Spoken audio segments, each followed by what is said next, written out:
The 83rd anniversary of the attack on Pearl Harbor is coming up December 7th. All of the Northland survivors of that battle have passed away. Dave Anderson got to interview several of them, though, and saved those recordings. In tonight's Holding On to History, Dave brings us the Pearl Harbor memories of the late Gordy Katsaw of Cloquet.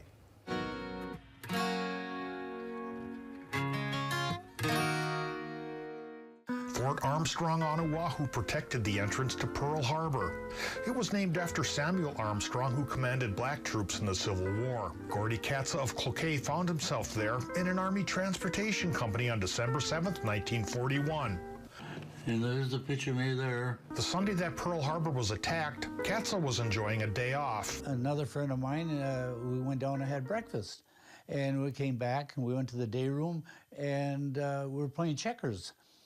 And pretty soon the alert went off. Gordy and his transportation company lined up on the parade ground of Fort Armstrong thinking it was another drill. So nobody got too excited or anything. We went down to the day room and drew our rifles. The supply sergeant was there, and he gave us 5 rounds of ammunition.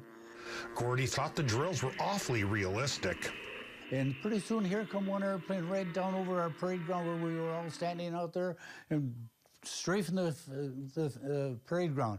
The soldiers were pretty puzzled by that. So pretty soon here come another plane. Came down and strafed the parade ground, but luckily nobody got hurt. But we all dove underneath the trucks and everything. And this one kid that I was standing by there, he says, "You know, I don't think those are American planes." That's when it clicked that Japan had launched an attack on the American military bases around Pearl Harbor. The Army truck drivers did what they could with 5 rounds of rifle ammo until the battle ended a few hours later. Well, then our commanding officer came out and he said, "I got some bad news for you guys." He says, "I think we're going to be at war with Japan." Gordy's unit had an unenviable task after the fight on December 7th was over. We're at Pearl Harbor taking the dead.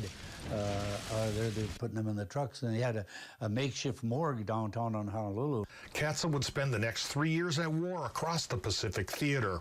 He stayed in touch with his Pearl Harbor friends, including that checker player, for decades, and they would call each other every December 7th. I told him this morning, I said, I don't think I've played checkers since you and I played on December 7th, 41. Gordy Katsaw died at the age of 89 in 2013, proud to the end of his role in history.